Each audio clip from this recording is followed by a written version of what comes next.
ఇవాళ ఎవరు పెట్టుబడి పెడుతున్నా కూడా పెట్టుబడి అన్నది వాళ్ళు బ్యాంకుల నుంచి తెస్తున్నారు, లేదా ఒక పెట్టుబడి సంస్థల నుంచి తీసుకొసుకుంటున్నారు.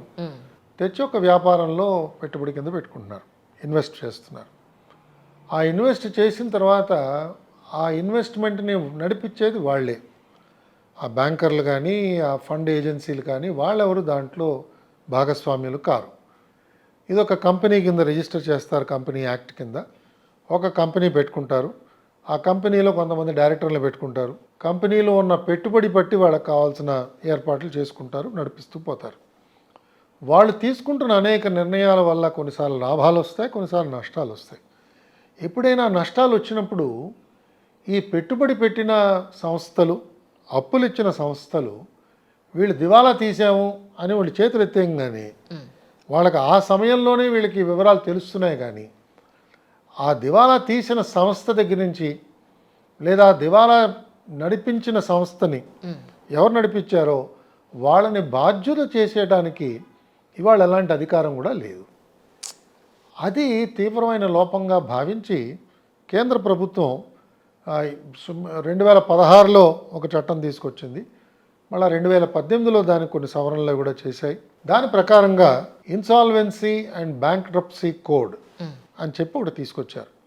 అంటే ఎవరైనా ఇన్సాల్వెంట్ అని చెప్పి డిక్లేర్ చేసుకున్న తర్వాత అతను ఎక్కడి నుంచి అయితే పెట్టుబడి తీసుకొచ్చి పెట్టుకున్నాడో ఆ సంస్థకి తిరిగి రావలసిన వీళ్ళ పెట్టుబడి, ఈ రాబడి, దాన్ని వాళ్ళు పొందడానికి ఇతని ఆస్తులు తీసుకుని ఆస్తులు జప్తు చేసి ఆ జప్తి ద్వారా మళ్ళా వాళ్ళ మొత్తం తీసుకోవడానికి చట్టం సహకరిస్తుంది.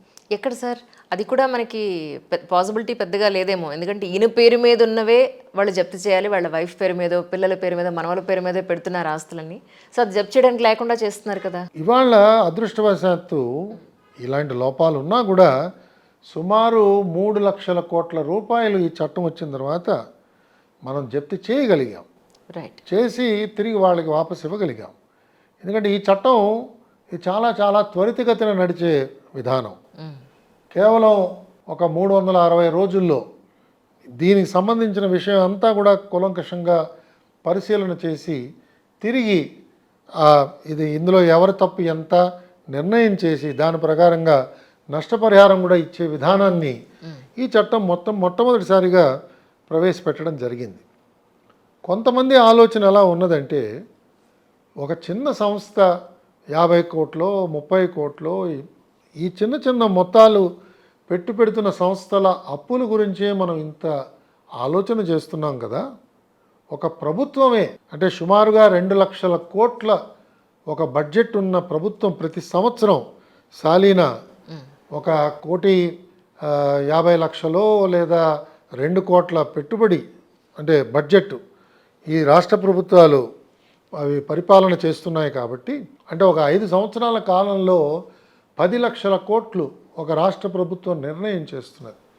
ఆ నిర్ణయాలు కనుక తప్పుగా చేసి వ్యక్తిగతంగా లాభం పొందారు అనే ఒక అనుమానం వచ్చినప్పుడు ఈ ఇన్సాల్వెన్సీ అండ్ బ్యాంక్రప్సీ కోడ్ ఏ విధంగా ఇవాళ NCLT వాళ్ళందరూ అమలు చేస్తున్నారో ఆ విధంగా ప్రజాప్రతినిధులను కూడా మనం ఈ చట్టంలోకి తీసుకొచ్చి వాళ్ళ ఆస్తులు కూడా జప్తు చేసి ఆ జప్తు చేసిన ఆస్తుల నుంచి ప్రభుత్వానికి మళ్ళీ నష్టపరిహారం వచ్చేటట్టుగా మనం చేయగలిగిన నాడు అప్పుడు ఈ ప్రభుత్వ ప్రతినిధులు ఎవరైతే పార్టీల ద్వారా ఎన్నుకోబడుతున్నారో వాళ్ళు ఇంకా జాగ్రత్తగా వ్యవహరించి పరిపాలనలో అలాంటి లోపాలు రాకుండా, పరిపాలన ద్వారా స్వలాభం పొందకుండా వాళ్ళు ఉండడానికి అవకాశం ఉంటుంది. అధికారంలో మన వాళ్ళు ఉన్నారు, అధికారులు మన వాళ్ళు ఉన్నారు, ఐపీ పెట్టేసినా పర్వాలేదు.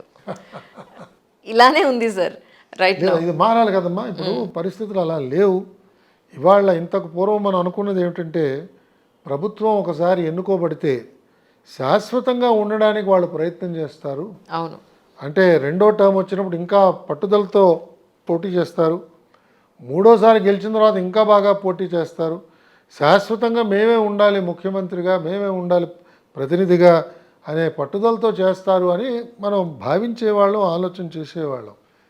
ఇవాళ కనుక నేను ఒకసారి చేస్తే చాలండి, నాకు కావాల్సినంతా నేను చేసేసుకోగలను దండుకు వెళ్ళిపోతాను. అని ఒక నమ్మకంతో అలాంటి ఆలోచనతో వచ్చే శాసనసభ్యులు ఇవాళ కనిపిస్తున్నారు. వ్యాపార ఆలోచనతోనే వస్తున్నారు. వాళ్ళెవరికి చట్టాలు అవసరం లేదు. వాళ్ళెవరికి ప్రజలు అంటే నిర్వచనం వాళ్ళ మనుషులు, అంతేగాని ప్రజలు కాదు. వీళ్ళలో చాలామందికి రాజ్యాంగం అంటే కూడా ఏమిటో పెద్దగా గమనించరు. అదేదో ఒక పుస్తకం ఉంది, ఒక మూల ఉంది, అది ఎవరో అంబేద్కర్ ఆయన రాశాడు. అంబేద్కర్ చాలా మహానుభావుడు, అది మాత్రం అందరూ ఒప్పుకుంటారు. అంతేగాని ఆయన అందించిన రాజ్యాంగం దాంట్లో ఎలాంటి మౌలికమైన సూత్రాలు ఆయన ఆ రోజుల్లో కష్టపడి చేర్చాడు. అనేక మంది మేధావుల్ని ఒప్పించాడు ఆయన. వాళ్ళందరి సహకారంతో ఆయన తయారు చేశాడు. ఆయన చైర్మన్ అంతే, డ్రాఫ్టింగ్ కమిటీకి ఆయన చైర్మన్. అవును. కాబట్టి వివిధ ఆర్టికల్స్ అన్నీ కూడా వాదోపవాదాలు జరుగుతున్నప్పుడు సమన్వయం చేసి వాళ్ళందరినీ ఒప్పించి వాళ్ళు ప్రపోజ్ చేసిన అమెండ్మెంట్స్ని కొన్ని చోట్ల ఒప్పుకుని కొన్ని చోట్ల తిరస్కరించి చాలా కష్టపడి పాపం ఆయన ఆరోగ్యాన్ని కూడా దానివల్ల చాలా దెబ్బతీసిందని చెప్పి మనం చదువుతూ ఉంటాం. అంత పనిచేసిన డాక్టర్ అంబేద్కర్ గారు ఇచ్చిన రాజ్యాంగాన్ని వీళ్ళు ఎంతమంది కూర్చుని చదువుతున్నారు, ఎంత వీళ్ళకి అవగాహన ఉన్నది, ఆ రాజ్యాంగాన్ని ప్రజలకు ఎంతమంది వివరిస్తున్నారు, ఆ రాజ్యాంగ స్ఫూర్తితో పరిపాలన ఎంత లోతుగా వీళ్ళ పరిశీలన చేస్తున్నారు, ఇవన్నీ కూడా ఇవాళ మనకు కనిపిస్తున్నాయి. ఇవన్నీ కూడా మనం ఎదుర్కోవాల్సిన ఛాలెంజెస్. ఇవి ఏ రోజైతే మనం సాటిస్ఫాక్టరీగా ఇవన్నీ ఎదుర్కొంటామో అప్పుడు ప్రజా జీవనం ఇంకా బాగా సుఖంగా ఉంటుంది. కష్టాలు ఉండవు అని చెప్పట్లేదు, కానీ కష్టాలు ఎదురైనప్పుడు మనని ఆదుకునేవాడు ఉన్నాడు, ఒక సంస్థ మన గురించి పనిచేస్తోంది, ఒక పరిపాలన విధానం ఉన్నది అనే నమ్మకం మనం కలిగిస్తాం.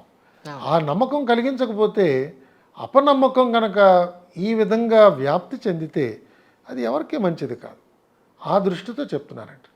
ఈ ఇన్సాల్వెన్సీ బ్యాంక్రప్సీ కోడ్ ఆ దృష్టితో ఆలోచన చేస్తూ కొంతమందితో మాట్లాడుతున్నాను. ఇంకా నేను త్వరలోనే బహుశా ఒక నమూనా లాంటిది ఒకటి తీసుకొచ్చి ఒక లెజిస్లేషన్ అది ప్రభుత్వాలకు పంపించి ప్రభుత్వాలని వీటిని చూడమని చెప్పి పరిశీలన చేయమని చెప్పి, ఎందుకంటే మనకి న్యాయబద్ధమైన ధర్మబద్ధమైన ప్రభుత్వం కనుక ప్రతి రాష్ట్రంలో వస్తే ప్రజలు దానివల్ల బాగా మేలు పొందుతారు, ప్రజా జీవనం ఇంకా బాగా సాఫీగా జరుగుతుందని ఆలోచన. రాజకీయ నాయకులు అధికారంలోకి వచ్చిన తర్వాత చట్టాలని కూడా వాళ్ళకి అనుకూలంగా మార్చేసుకుంటారు, చేస్తున్నారు అనేది చాలామంది వాదన. మీరు ఒప్పుకుంటారా సార్ ఆ విషయంలో? అంటే చట్టం అంటే ఇదేనమ్మా. ఏమిటంటే నేను చట్టాన్ని ఏదైనా చేస్తున్నానంటే అది రాస్తున్నప్పుడే నాకు అర్థమైపోతుంది ఇది ఎవరికి తగులుతుంది, ఇది దీనివల్ల ఎవరికి బాధ పెరుగుతుంది తెలిసినప్పుడు మార్చేస్తారు. ఇంకా అప్పుడే వాళ్ళు వచ్చి బయలుదేరుతారు, వాడికి చెప్పేస్తారు. అందుకే నాకు బాగా జ్ఞాపకం, ఇక్కడ ఔటర్ రింగ్ రోడ్డు ఫార్మేషన్ చేస్తున్న రోజుల్లో ఇది చాలా ఊహాతీతమైన ప్రాజెక్ట్ కానీ నేను ఆ రోజుల్లో మా అందరం భావించేవాళ్ళం. ఎందుకంటే ఇంత విశాలమైన రోడ్డు చుట్టూతా జంట నగరాలన్నింటినీ కూడా చుట్టూ తిరిగి ఒక మణికట్టులాగా అద్భుతంగా వస్తుంది. ఇది చాలామందికి ఇది ఊహకు అందలేదు. ఆ రోజుల్లో కూడా చాలామంది వాళ్ళ పేర్లు చెప్తే బాగుండదు, ఇంకా వారు కొంతమంది ఇంకా ప్రజా జీవితంలో ఉన్నారు, వాళ్ళు కూడా నాతో వచ్చి వాదించేవారు. ఏమంటే మీలాంటి అధికారి కూడా ఎందుకు సార్ ఈ ఔటర్ రింగ్ రోడ్ గురించి మాట్లాడుతున్నారు, దీనివల్ల ఏంటి లాభం అండి, మీరు ఎందుకు సపోర్ట్ చేస్తున్నారు, ఇంత భూమి రోడ్ల కోసం వదిలేసి దాని పక్కన మళ్ళీ మెట్రో కోసం కొంత భూమి సేకరించి వదిలేసి ఎందుకు సార్ మీరు అంతా చేస్తున్నారు, ఇంత చేసే బదులు అక్కడ ఎవరికైనా ఇళ్ల స్థలాలు ఇచ్చేస్తే ఎంత బాగుంటుందండి, ఎంతమంది మెచ్చుకుంటారు, ఇలా కొంతమంది మాట్లాడుతుండేవారు. ఇంకొంతమంది ఏమనేవారంటే ఇంత బాగుందండి మీరు ఓఆర్ఆర్ ఇదంతా చేస్తున్నారు, దీని బాగా డైరెక్షన్లు అవి భావిస్తున్నారు, మంచి ఆలోచన చేస్తున్నారు మీ ప్రిన్సిపల్ సెక్రటరీ గారు, ఆ రోజుల్లో కేవీ రావు గారు ప్రిన్సిపల్ సెక్రటరీ, మీరు అందరూ చాలా బాగా చేస్తున్నారు, కానీ అక్కడెక్కడైనా మీరు ఏమైనా భూమి కొనుక్కున్నారా, కొనుక్కుంటే మంచిది కదా. వాళ్ళు అలా వచ్చారు, మీకు లాభం వస్తుంది కదా, రేపు ఆ విలువలన్నీ పెరుగుతాయి కదా, భూమి విలువ పెరుగుతుంది. అలా నేను చేస్తున్న ప్రాజెక్టులో నేనే లాభం ఆశించి చేయడం అన్నది సివిల్ సర్వీస్ ఇది కోడ్ ఆఫ్ కాండక్ట్ విరుద్ధం అండి, ఇది కరెక్ట్ కాదు, అలాంటి నాకేం ఆలోచన లేదు అని చెప్తే కూడా చాలామంది కొంచెం అపనమ్మకంగా అంతా చూసేవాళ్ళు. కాబట్టి మనం ఎప్పుడైనా ఒక చట్టం చేస్తున్నప్పుడు దీనివల్ల ఎవరు బాధితులు అవుతారు, ఎవరు దీనివల్ల లాభితులు అవుతారు అనే దృష్టి కాకుండా సమాజ శ్రేయస్సు, అలాగే రాజ్యాంగ విలువలు అలాంటివి మనం జాగ్రత్తగా ఆలోచన చేసి ఇలాంటి చట్టాలు తయారు చేసినప్పుడు తప్పకుండా ప్రజలు దీన్ని హర్షిస్తారు. ఎందుకంటే ప్రభుత్వంలోకి చేరటం ఒక అధికారిగా నాలాంటి వాళ్ళు లేదా ఎన్నుకోబడి వారు వచ్చి ఆ ప్రతిజ్ఞ తీసుకుని ఒక శాసనసభ్యుడిగానో మంత్రిగానో చేరినప్పుడు ప్రజల యొక్క ఆస్తిపాస్తులతో వాళ్ళందరూ కూడా వ్యవహరిస్తున్నారు కాబట్టి ఇది చాలా పెద్ద బాధ్యత. దాన్ని చాలా జాగ్రత్తగా చేయాలి.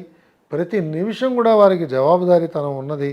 అందులో మన రాష్ట్రాల్లో ఈ శాసనసభ అలాగే సర్పంచ్ దగ్గర నుంచి కూడా ఇది 24/7 అయిపోయింది. అవునండి. వాళ్ళెవరు కూడా నాకు 5 గంటలు నా ప్రైవేట్ పని తర్వాత పబ్లిక్ వర్క్ చేస్తాను అని చెప్పే అవకాశం కూడా ఈరోజు కలగట్లేదు. 24/7 అయిపోయింది కాబట్టి వాళ్ళు ఇంకా అప్రమత్తంగా ఉండాల్సి వస్తుంది.